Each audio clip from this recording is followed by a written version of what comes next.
Hi friends, இந்த வீடியோவில் நம்ம என்ன பார்க்க போகிறோம்னா ஐபிஎல் 2025 ஸ்டார்ட் ஆக போகுது. WPL முடிஞ்சு இதுக்கு முன்னாடி நம்ம ஒரு வீடியோ போஸ்ட் பண்ணியிருப்போம். ஸ்மால் லீக் எப்படி ப்ளே பண்ணுறதுன்னு அந்த ஃபார்முலாவை யூஸ் பண்ணுங்கன்னு. டெலகிராமில் நான் வின்னிங்ஸ் கூட போஸ்ட் பண்ணியிருப்பேன். WPLக்கு சேம் உங்கள்கிட்ட சொன்னால் அதே ஃபார்முலா தான் யூஸ் பண்ணேன். எனக்கு ஆப்போசிட்டாக யார் யார் ப்ளே பண்ணியிருக்காங்கன்றது உங்களுக்கு தெரிகிற மாதிரி தான் ஸ்க்ரீன்ஷாட்டு போட்டிருக்கேன் டெலகிராமில். Different timing, different contest, different type of opponents, இதை ஃபாலோ பண்ணுங்கன்னு கிளியர் வீடியோ தெளிவாக ஓப்பனாக கொடுத்துருக்கேன். பார்க்காதவங்க அதை பாருங்கள், ஆல்ரெடி போஸ்ட் ஆகிருக்கு. இந்த வீடியோ நம்ம என்ன பார்க்க போகிறோன்னா KKR RCB அனலைஸ் வீடியோ கிடையாது. அனலைஸு ப்ரெடிக்ஷன் வீடியோலாம் உங்களுக்கு மேட்ச்சுக்கு நாளோ இல்லை அதுக்கு நாளோ தான் உங்களுக்கு வரும். அது ரொம்ப டீட்டெயிலாக எடுத்து பண்ணணும். இப்போதைக்கு நம்ம பார்க்க போகிறது கிராண்ட் லீக் எப்படி மூவ் பண்ணலாம் இந்த IPLன்றதை பார்ப்போம். அதிலே நீங்கள் KKR RCBக்கு கொஞ்சம் எடுத்துக்கோங்க ஒரு சில பாயிண்ட்ஸை.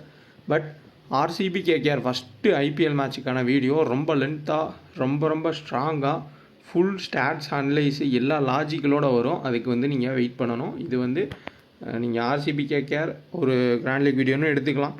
இல்லை காமனான கிராண்ட் லீக் பிக்ஸ் நம்ம எப்படி எடுக்கலான்றதையும் நீங்கள் பார்த்துக்கலாம். பட் இப்போது இந்த வீடியோவில் நான் சொல்ல போகிற ஒவ்வொரு பாயிண்ட்டும் ஒவ்வொரு மேட்ச்சில் நடக்கலாம். அந்த ஓவரால் IPL முடிகிறப்போ அது உங்களுக்கே புரியும். அதனால் நோட் பண்ணி வச்சுக்கோங்க.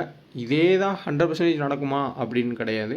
நான் இப்போ சொல்ல போகிறது இப்படி டீம் எடுங்க, இதே டீம் எடுங்க, இவர் எடுங்கன்னு சொல்ல போகிறது இல்லை. இந்த மெத்தடில் எடுக்கலாம். இந்த ஃபார்முலா தான் நான் யூஸ் பண்ணுறேன் அப்படின்னு சொல்ல போகிறேன்.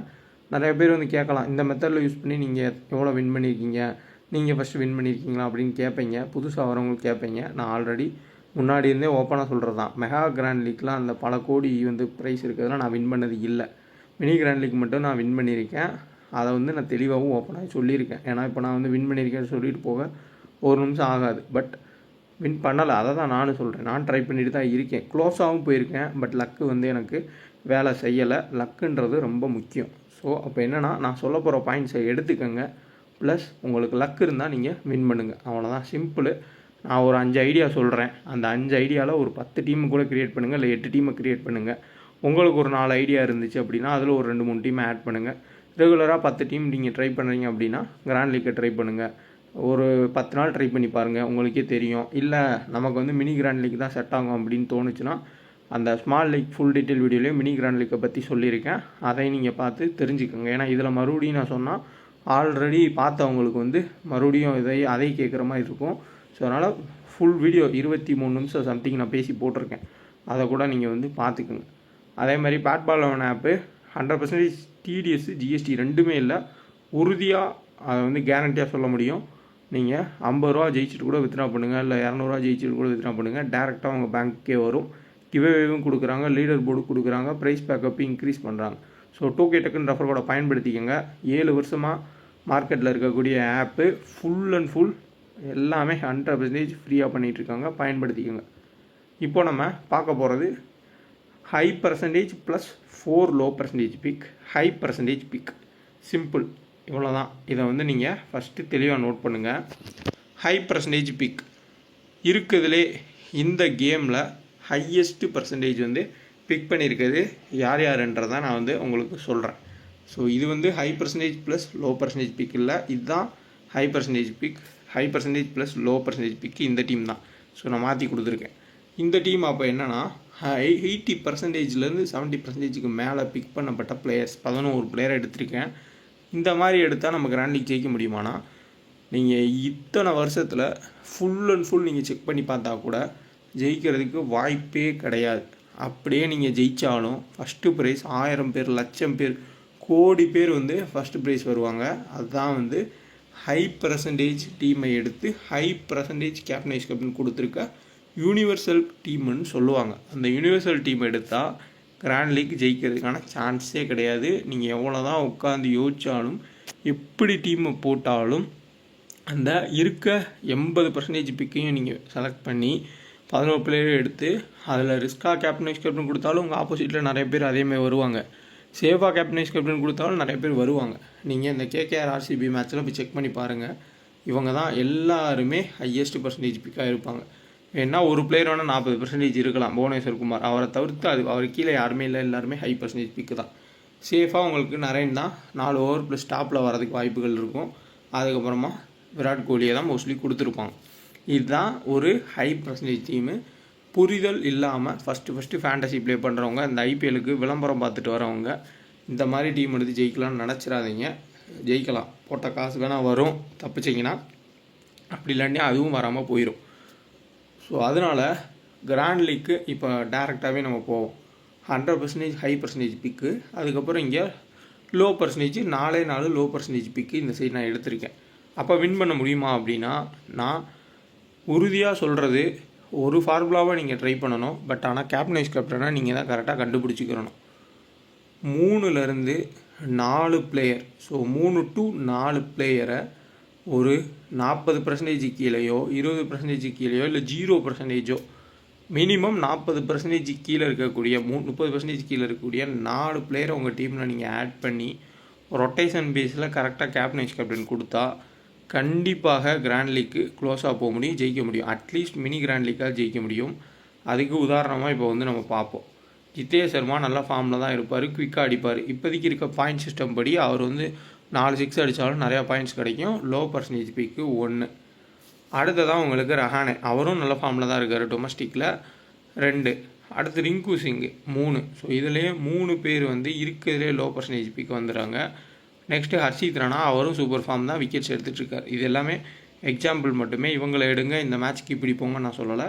இதே மாதிரி நீங்கள் சிஎஸ்கே மும்பை மேட்சையும் பார்த்துக்கோங்க, நினச்சிக்கோங்க. இல்லை வேறு மேட்சையும் நினச்சிக்கோங்க. ஐபிஎல் எந்த மேட்ச் வேணால் நீங்கள் வந்து கான்சிடர் பண்ணிக்கோங்க. இது ஜஸ்ட்டு வந்து ஒரு மாடலாக மட்டும் கன்சிடர் பண்ணுங்கள். ஸோ அப்போது 4 லோ பர்சன்டேஜ் பிக்கை வந்து பிக் பண்ணியிருக்கேன். இதில் நீங்கள் பவுலர் எடுக்கலாம், இல்லை ஆல்ரவுண்டர் எடுக்கலாம், யாரை வேணால் எடுக்கலாம். பட் கம்பல்சரி 3லேருந்து 4 லோ பர்சன்டேஜ் பிக், 40% கீழே இருக்கக்கூடிய பிளேயர்ஸை நீங்கள் பிக் பண்ணி பர்ஃபெக்ட் காம்பினேஷனில் கேப்டன் வைஸ் கேப்டன் கொடுத்தீங்க அப்படின்னா கண்டிப்பாக கிராண்ட் லீக் வந்து க்ளோஸாக போகலாம். இதை நீங்கள் ட்ரை பண்ணி பாருங்கள். அதே தான் ரீசனாக நடந்த மோஸ்ட் ஆஃப் த மேட்சஸ்லேயும் நடந்திருக்கு, இதுக்கு முன்னாடியும் நடந்துக்கிட்டே இருக்குது. 8 பிளேயர் எடுத்துக்கோங்க சேஃபாக ஓரளவுக்கு. 9 10 11 அந்த 3 பிளேயரு, அதில் உங்களுக்கு இம்பேக்ட் பிளேயர் ரூலும் இருக்குது. அதையும் நீங்கள் ஒரு பிளேயராக கூட ஆட் பண்ணிக்கோங்க. அவரை சேர்த்து இம்பேக்ட் பிளேயரை சேர்த்து கூட நீங்கள் 4 பிளேயரை கன்சிடர் பண்ணிக்கோங்க. 4 பிளேயர் வந்து 40-30% கீழே இருக்கணும். அவர் 1% இருந்தாலும் சரி, 2% இருந்தாலும் சரி, அவங்களுக்கு கேப்டன் கேப்டன் கொடுக்கணுமா அப்படின்னா அது ரொம்ப ரிஸ்க், அது தேவை கிடையாது. அவங்கள ஜஸ்ட் எடுத்து நல்ல ஃபார்மில் ஆரஞ்சு கேப்பு, அதுக்கப்புறம் பர்பிள் கேப்பு யார் போயிட்டுருக்காங்களோ அவங்களுக்கு கூட நீங்கள் கேப்டன் வைஸ் கேப்டன் கொடுத்துக்கோங்க. இல்லை சேஃபாக ஆல்ரவுண்டர் கூட நீங்கள் கொடுத்துக்கலாம். ஆனால் கண்டிப்பாக 3 to 4 low percentage pick add பண்ணிங்கன்னா உங்கள் டீம் வந்து மேலே போகிறத நீங்கள் பார்க்கலாம். அதேமாரி மோஸ்ட்லி லக்கு இருந்தால் ஜெயிக்கிறதுக்கும் சான்ஸுன்றது இருக்கும். மைண்ட் கேமும் கொஞ்சம் ட்ரை பண்ணுங்கள், அது அந்த கண்டிஷனை பொறுத்து. இப்போது அதிகமாக மழை விழுந்து பவுலர்ஸ் ஆகிற மாதிரி இருக்குன்னா லோ பர்சன்டேஜ் பிக்கான பவுலர்ஸ் எடுத்துக்கோங்க 2 பேரை. இல்லை பேட்டிங்க்கு நல்லா சான்ஸ் இருக்குது, இல்லை நியூட்ரல் ட்ராக்காக இருக்குது அப்படின்னா அதுக்கேற்ற மாதிரி ஒரு அன்னைக்கு டேக்கு யார் பெர்ஃபார்ம் பண்ணுவாங்கன்ற கான்செப்டில் ஒரு 3லேருந்து 4 பிளேயரை வந்து நீங்கள் எடுத்துக்கிறது பெட்ரு. ஆனால் அவங்க லோ பர்சன்டேஜ் பிளேயராக இருக்கணும். அப்போ ரிஸ்க்கு எந்த இடத்துல விழுவும் அப்படின்னா, நீங்கள் 11 பிளேயரில் 4 பேரை 40-30% கீழே எடுக்க போகிறீங்க. அப்போ யாரை நீங்கள் ட்ராப் பண்ண வேண்டியது இருக்குன்றதை புரிஞ்சுக்கோங்க. குவிண்டன் டிகாக் 80%, அவரை கட் பண்ணால் நீங்கள் அந்த இடத்துல வேறு பிளேயர் எடுக்கலாம். இங்கே விராட் கோலி வந்து 90% பிக்கா, அவரை கட் பண்ணால் வேறு பிளேயர் எடுக்கலாம். அப்போது நீங்கள் எடுக்க போகிறது கிராண்ட் லீக்கில் ரிஸ்க் எடுத்தால் மட்டும்தான் நீங்கள் வின் பண்ண முடியும். இந்த சேஃப் 100% டீம் போனீங்கன்னா அதிகபட்சமாக போட்ட காசு வரும், அவ்வளோதான். மற்றபடி நீங்கள் க்ளோஸாக போக வாய்ப்பே கிடையாது. ரிஸ்க் எடுத்தால் மட்டும்தான் ஜிஎல்லில் நீங்கள் க்ளோஸாக போக முடியும், வின் பண்ண முடியும். அதுக்கு நீங்கள் தயாராக இருக்கணும். 80%, 70%, 60% பிளேயரை கட் பண்ணி 3லேருந்து நீங்கள் 4 பிளேயர் வந்து ரொம்ப லோ பர்சன்டேஜ் பிளேயரை எடுக்கிறப்போ டாப்பில் இருக்கவங்க சப்போஸ் ஏதாவது பெர்ஃபார்மன்ஸ் பண்ணிட்டாங்க, ஹை பர்சன்டேஜ் பிக் பிளேயர்ஸ் வந்து பெர்ஃபார்ம் பண்ணிட்டாங்கன்னா உங்கள் டீம் மொத்தமாக காலியாகும். அதையும் நீங்கள் மைண்டில் வச்சுக்கணும். அதுக்காண்டி எல்லா டீம்லேயுமே நீங்கள் லோ பர்சன்டேஜ் பிளேயரை தான் எடுத்துகிட்டு போகணுன்னு கிடையாது. ஒரு டீம் 2 டீம் 3 டீமில் நீங்கள் அந்த 3 பிளேயர் 4 பேர் ரொட்டேஷனில் போகலாம். மற்றதில் நீங்கள் அதுக்கேற்ற மாதிரி பர்சன்டேஜ் சேஞ்ச் பண்ணி, இல்லை பிளேயரை சேஞ்ச் பண்ணியோ, இல்லை ஹை பர்சன்டேஜ் பிளேயர்ஸை வந்து கேப்டன் வைஸ் கேப்டன் கொடுத்து 1 or 2 பிளேயர்ஸையும் வந்து எடுத்துக்கணும். ஆனால் கான்செப்ட் இதுதான், simple. 4 high percentage big player யார் ஃப்ளாப் ஆவாங்கன்றதை கண்டுபிடிக்கணும். அந்த நேரத்தில் நீங்கள் கரெக்டாக ஒரு 3லேருந்து 4 லோ பர்சன்டேஜ் பிக் பிளேயர் வந்து நல்லா பெர்ஃபார்ம் பண்ணுறவங்கள எடுத்துருக்கணும். அப்போ தான் உங்கள் டீம் மேலே போகும். இதுதான் கிராண்ட் லீக்கோட கான்செப்ட்டு. இதுதான் வந்து நடந்துக்கிட்டும் இருக்குது. இப்போது உங்களுக்கு உதாரணத்துக்கு வந்து பார்ப்போம். எம்ஐ வெர்சஸ் டிசியோட ஃபைனல் மேட்ச், அதுக்கான ஃபுல் டீட்டெயில் வந்து நீங்கள் பார்த்தீங்கன்னா உங்களுக்கு தெரிஞ்சிடும். அந்த 3-4% ஸ்ட்ராட்டஜி இங்கேயும் ஒர்க் ஆகிருக்கும். இப்போ யாசிகா பாட்டியாவை எல்லாருமே வந்து எடுத்திருப்பாங்க, ஏன்னா wicket keeping backup no percentage, எதுவுமே கான்செப்டே இல்லை. ஷேர் அப்யூஸ் எடுத்து அவங்க ரன் அவுட் ஆகாமல் ஒரு 10-20 ரன் அடிச்சிருந்தா அது வேறு மாதிரி ஒரு கேட்டகரியாக போயிருக்கும். அப்படி இல்லாட்டினா கண்டிப்பாக யாசிகா பாட்டியா தான் வந்து பாயிண்ட் எடுப்பாங்கன்னு எல்லாத்துக்குமே தெரியும். அப்போ 3 to அந்த 4% இங்கே எங்கே ஒர்க் ஆகிருக்கு அப்படின்னா, இங்கே பாருங்கள், சரணி, அடுத்ததாக வந்து நிக்கி பிரசாந்த், ஜெனிமா ராட்ரிக்ஸ், 3 பேர் மட்டும்தான் ரிஸ்க்கு. அதுவும் 30-20, அதுக்கப்புறம் 10% கீழே. இந்த 3 பேர் மட்டும்தான் வந்து ட்ரம் கார்டு பிக்கு. நல்லா பார்த்துக்கோங்க, 3 பேர் மட்டும்தான் ட்ரம் கார்டு. இது உமன்ஸ் மேட்ச்சுக்கு மட்டும் கிடையாது, மென்ஸ் மேட்ச்சுக்கும் ஒர்க் ஆகும். Kapp captain, Nat Sciver vice captain. இதில் இந்த கான்செப்டை நீங்கள் கண்டுபிடிச்சி லோ பர்சன்டேஜ் பிளேயர்ஸை எடுத்து கேப்டன் வைஸ் கேப்டன் காம்பினேஷன் நீங்கள் மாறி மாறி போட்டிருந்தா கூட ஏதாவது ஒரு டீமில் பர்ஃபெக்டாக போட்டிருப்பீங்க. அவ்வளோதான் வந்து சிம்பிளான ஒரு மூவாகவும் இருந்திருக்கும். ஸோ 3 to 4 பிளேயரை லோ பர்சன்டேஜ் பிக்காக கண்டிப்பாக எடுக்கணும். அது கிராண்ட் லீக்கில் கண்டிப்பாக இருக்கணும். அப்போ தான் நீங்கள் டாப்புக்கு போக முடியும். ஏன்னா இந்த டீமை நீங்கள் நல்லா பாருங்கள், ஹேலே மேத்யூஸு எல்லா மேட்ச்லேயுமே 2 விக்கெட் 3 விக்கெட்டு ப்ளஸ் உங்களுக்கு 50 ரன் 40 ரன் அடிச்சிருக்காங்க. அவங்கள ட்ராப் பண்ணி ஷீகா பாண்டி எல்லா மேட்சுமே 3 விக்கெட் எடுத்திருக்காங்க. அவங்கள ட்ராப் பண்ணி தான் இந்த இடத்துல சரணி, அதுக்கப்புறம் நிக்கி பிரசாத், ஜெனிமா ராட்ரிக்ஸ், சஃபாலி வர்மாவும் அடிச்சிருக்காங்க. இந்த 3 பேரையுமே வந்து ட்ராப் பண்ணி 3 பேர்த்தையும் பிக் பண்ணியிருக்காங்க ஃபஸ்ட் ப்ரைஸ் வின் பண்ண ட்ரீம் டீம். அப்போ நீங்கள் யோசிச்சு பாருங்கள், சஃபாலி வர்மா 30 ரன் அடிச்சிருந்தாலும் இந்த டீம் காலி. இல்லை உங்களுக்கு ஷீகா பாண்டே 2 விக்கெட் எடுத்தாலும் இந்த டீம் காலி. நெக்ஸ்ட்டு உங்களுக்கு ஹேலே மேத்யூஸ் பேட்டிங் பவுலிங்கில் ஏதாவது ஒன்று பண்ணியிருந்தாலும் காலி. ஸோ லக்குன்றது முக்கியம், ரிஸ்க்குன்றது ரொம்ப முக்கியம். ரிஸ்க் எடுத்தால் மட்டுமே நீங்கள் கிராண்ட் லீக் ஜெயிக்க முடியும். அதுக்கான ஒரு எக்ஸாம்பிள் தான் இது. நான் முன்னாடியே சொன்ன மாதிரி விராட் கோலியோ இல்லை நரேனையோ ஏதோ யாரையோ ட்ராப் பண்ணால் மட்டும்தான் உங்களால் லோ பர்சன்டேஜ் பிக்கை ஆட் பண்ண முடியும்னு அதே கான்செப்ட் தான் இங்கே ஒர்க் ஆகிருக்கு. இதை நீங்கள் புரிஞ்சுக்கோங்க. வேணும்னா நீங்கள் ஓவரால் WPL முடிஞ்சதோ இல்லை சாம்பியன்ஸ் ட்ராஃபி முடிஞ்சதையோ எடுத்து கூட செக் பண்ணி பாருங்கள். பட் T20 கொஞ்சம் மாறும், ODIக்கு மாறும். T20 எதாவது ரீசெண்டாக ப்ளே பண்ணிங்கன்னா அதில் செக் பண்ணி பாருங்கள். ஹை பர்சன்டேஜை ட்ராப் பண்ணியிருப்பாங்க, லோ பர்சன்டேஜ் தான் வந்து கிளிக் ஆகிருக்கும். அதில் 3-4 பேர் மட்டும்தான் இருப்பாங்க. 11 பேருமே லோ பர்சன்டேஜ் எடுக்கணுன்றது கிடையாது, அதையும் புரிஞ்சுக்கோங்க. பேட்டில் விஸ் ஸ்டாட்ஸ் ரெண்டுமே முக்கியம். ஸோ பேட்டிலும் ஸ்டாட்டும் ரொம்பவே முக்கியம். அதுக்கு எக்ஸாம்பிளாக ஒரு சஞ்சு சாம்சனை எடுத்துக்கலாம். ஜோஃப்ரா ஆர்ச்சர் மார்க் அவுட் மாதிரி பவுன்ஸ் போடுறவங்களுக்கு அவர் அவுட் ஆவார்ன்றதை கேட்ச் பண்ணி கரெக்டாக மூவ் பண்ணிங்கன்னா கெஸ் பண்ணலாம். அதே கான்செப்ட் தான் இங்கேயும். அது ஒரு உதாரணத்துக்காண்டி தான் வந்து சொல்கிறேன். இப்போது ஃப்ளிப்சால்ட் எடுத்துக்கலாம். ஃப்ளிப்சால்ட் யாருக்கு எதிராக அவுட் ஆவார்? நல்ல லெஃப்ட் ஆர்ம் சீமில் போடக்கூடியவங்களுக்கு எதிராக அவுட் ஆவார். இந்த சைடு யார் இருக்காங்களோ அந்த கான்செப்டில் பேட்டில் வைஸாக மூவ் பண்ணிக்கோங்க. அதேமாதிரி 2 டீமையுமே எடுத்துகிட்டு லெஃப்ட் ஹேண்டர்ஸ் எத்தனை பேர் இருக்காங்கன்னு கணக்கு பண்ணுங்கள். டிகாக்கு, வெங்கடேஷ் ஐயர், ரிங்கு சிங்கு, அடுத்த நரேனு. ஸோ இத்தனை லெஃப்ட் ஹேண்ட் இருக்காங்க, இன்னும் யாராவது இருக்கலாம். அப்படி இத்தனை லெஃப்ட் ஹேண்ட் இருக்கப்போ இந்த சைடில் யார் அதிகபட்சம் ஓவர்ஸ் வீசுவாங்கன்றதையும் கான்செப்ட் பண்ணுங்கள். லெஃப்ட் ஆர்ம் ஆர்த்தடாக்ஸை குறைங்க. இங்கே உங்களுக்கு ஜேக்கப் பேத்தலும் அது Krunal Pandya left arm orthodox. So 2 பேர் விக்கெட் எடுக்கிறது கஷ்டன்றதை கிரிக்கெட்டிக் நாலேஜ் மூலியமாக நீங்கள் இங்கே லியாம் லிவிங்ஸ்டனை கேப்டன் வைஸ் கேப்டனாக போகலாம். ஏன்னா 4 ஓவர்ஸ் அவர் பவுல் பண்ணுவார். இத்தனை லெஃப்ட் ஹேண்டர் இருக்கப்போ அவர் ஹிட்டர் தான், பேட்டிங்கும் டீசெண்டாக ஆடுவார். சேம் இந்த சைடில் பாருங்கள், full and full right hander இருக்காங்க, 2 பேர் வந்து லெஃப்ட் ஹேண்டர். அப்போ மாறி மாறி போகும். அப்போ இந்த சைடில் உங்களுக்கு வருண் லெஃப்ட் ஆர் ரைட்டு எந்த பிரச்சனையுமே இல்லை. அதேமாதிரி நரேனும் பிரச்சனையே இல்லை.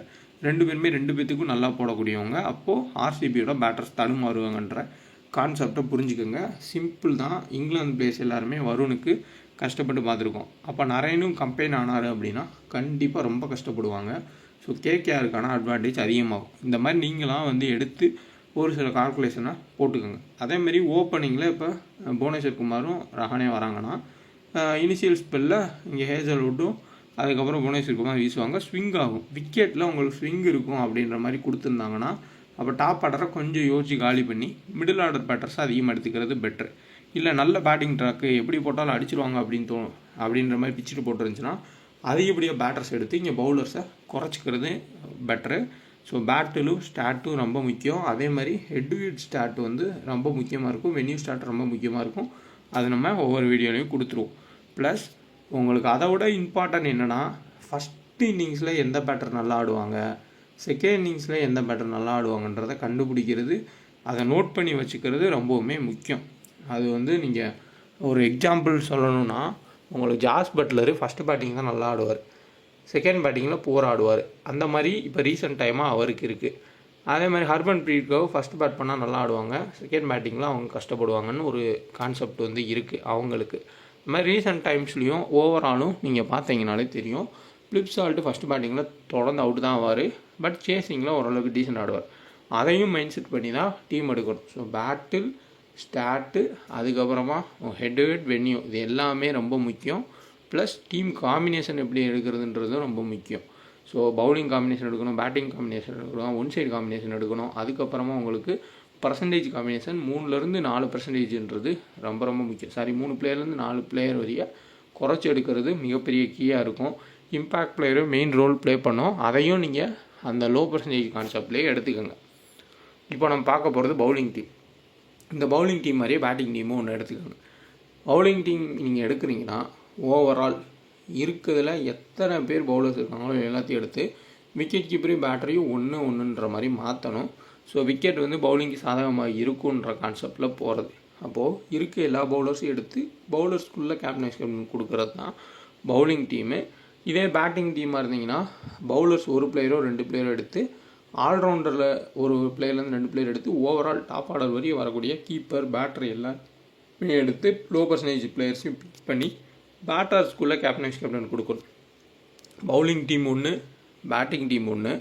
ஆனால் இது எல்லாத்துக்குமே மெயினான ஒரு பாயிண்ட் என்னென்னா 3 to 4 லோ பர்சன்டேஜ் பிக் பண்ண பிளேயர் இருக்கணும். இதுதான் வந்து மெயினான பாயிண்ட்டு.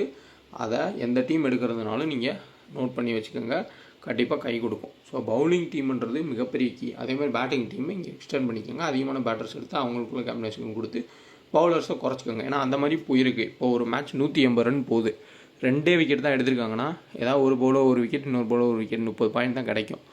பேட்டர்ஸ் ஃபுல்லாக அடிச்சு பயங்கரமாக போயிருப்பாங்க. அதேமாரி சேஸ் பண்ணுறப்பையும் 180 தாண்டி அவங்க சேஸ் பண்ணுறாங்க, ஆனால் அவங்களுக்கு 2 விக்கெட் தான் போயிருக்கு. அப்படின்னா உங்களுக்கு ஒரு ஹைதராபாத் விக்கெட் கூட எடுத்துக்கோங்க, பிச்சை கூட எடுத்துக்கோங்க, அப்படி தான் போகும். ஸோ அதனால் பிச்சை தெரிஞ்சுக்கோங்க.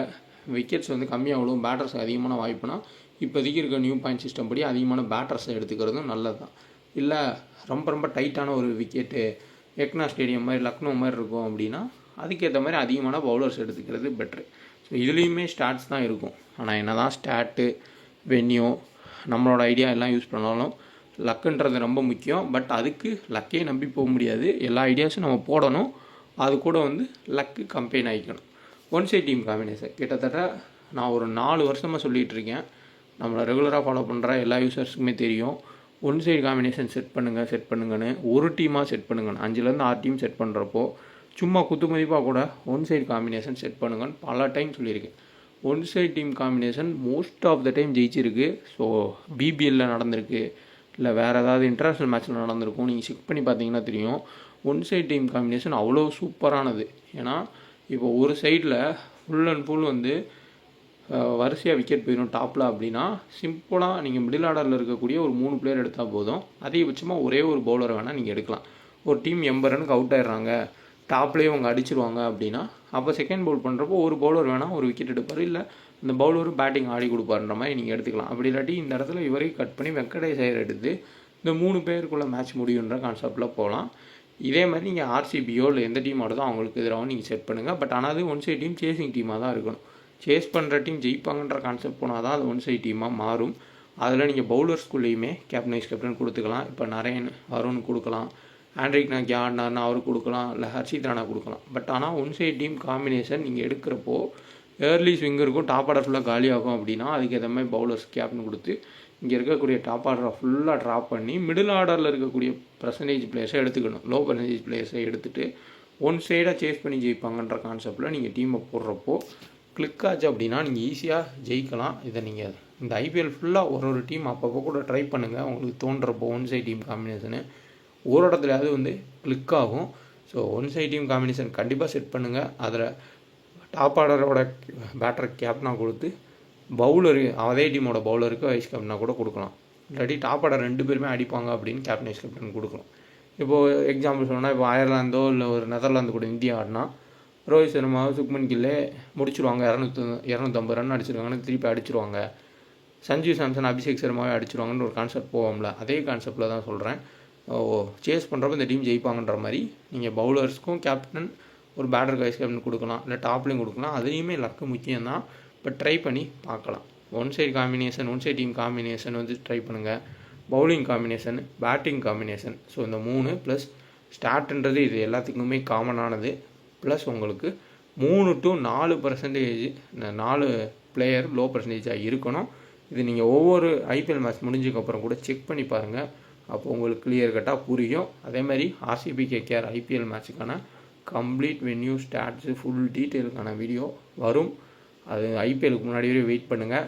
அது ரொம்ப டீப்பாக வந்து போகணும், அதனால் டைம் வேணும். இது வந்து நீங்கள் ஆர்சிபி கேகேஆர் கிராண்ட் லீக்னு எடுத்துக்கிட்டாலும் சரி, ஓவரால் கிராண்ட் லீக்னு எடுத்துக்கிட்டாலும் சரி, லைக் பண்ணிட்டு பாருங்கள். எதாவது டவுட்னா கமெண்ட் பண்ணுங்கள். கரெக்டான டெலகிராமை பார்த்து ஜாயின் பண்ணுங்கள். டிஸ்கிரிப்ஷன் லிங்க் இருக்குது. டெலகிராமில் நம்ம எல்லாமே ஃப்ரீயாக தான் கொடுத்துட்ருக்கோம். நெக்ஸ்ட்டு நம்ம ப்ரெடிக்ஷன் வீடியோவில் சந்திக்கலாம்.